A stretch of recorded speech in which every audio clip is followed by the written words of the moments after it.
Think about it. Do you downplay the importance of enthusiasm in your life? So many of us do. In our 2D world, enthusiasm is often mistaken for being naive, and so we go through our days and weeks unenthusiastically without realizing how much we're missing or the toll it's taking on us. Today's technology is playing in 3D, but what about us? Are we playing in 3D or are we living in a flat 2D state of mind?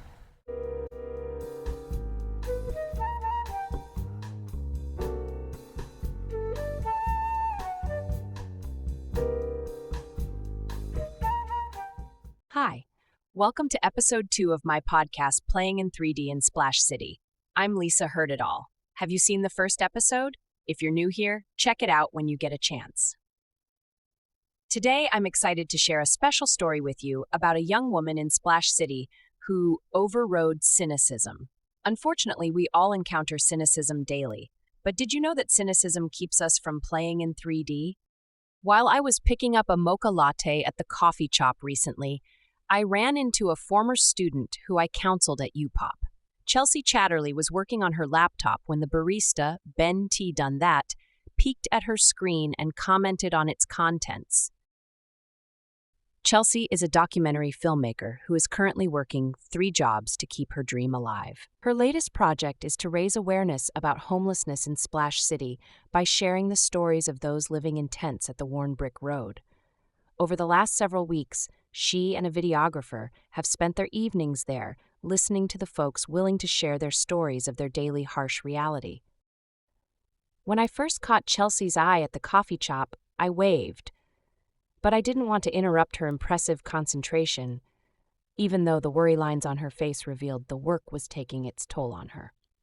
Still, I admired her determination to keep going and was about to leave with my latte when I overheard Ben's comment. While watching her footage from behind, he sighed and said, "Why bother?" Startled, Chelsea looked up at him but didn't reply. That's when I turned around and asked if I could join her. After catching up on the goings-on in our lives since UPOP, Chelsea showed me some of the footage she was editing. It was powerful, immediately bringing me to tears, and that's when I revealed that I overheard Ben's comment and asked her how she felt about it. She waved it off, but I could see the answer in the look on her face, so I decided to take things a step further and asked her if his comment made her deflate. That's when tears appeared in her eyes. Most likely hearing from Ben about Chelsea's footage, the coffee shop manager, Noah Tall, approached our table to give us a 5-minute critique of the people who live on the worn brick road, something about taxpayer kernels being wasted and their stain on society. He didn't leave until I asked him to turn down Nate Sayers' podcast, as it was blaring in our ears so loudly we could barely hear our private conversation.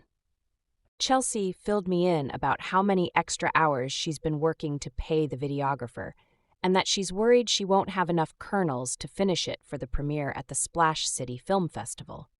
Offhandedly, Chelsea mentioned not remembering the exact date of the festival, but that it was coming up soon.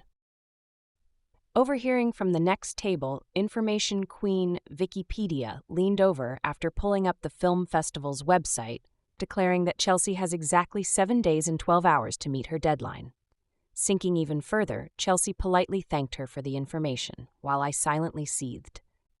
"Did Ben, Noah, or Vicky's comments make you lose your enthusiasm?" I asked Chelsea. Since she was my former client, I hoped she might welcome my reflections. "Yes," she said sadly. "I suppose so." "That's the point, isn't it?"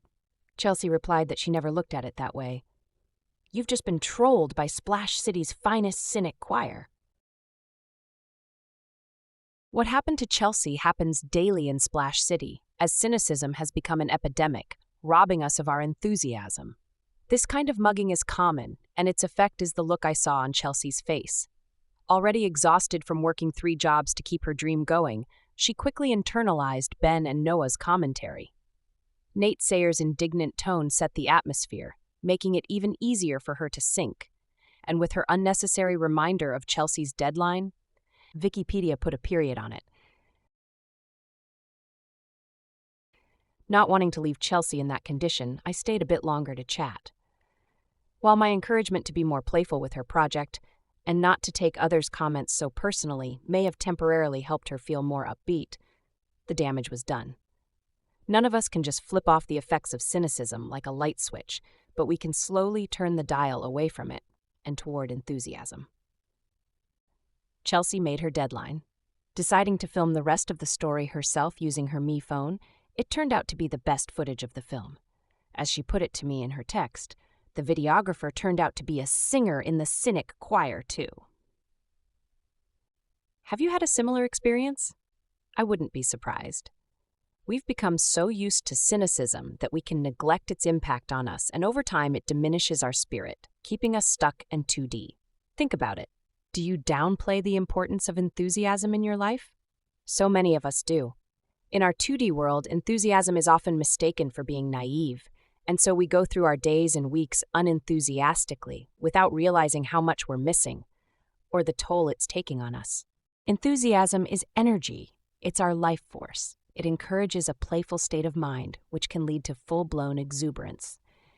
It's that energy that sustains us over the long haul as we pursue our dreams. It brings magic into our lives. So my playing in 3D message to you today is to be on the lookout for the cynic choir. If you hear them, change the dial. Thanks for watching. See you next time. I hope you enjoyed the show. Whatever we do to help bring vibrancy back to Splash City, we're doing it with a playful attitude. Play is key. It's time to take ourselves less seriously and play more seriously.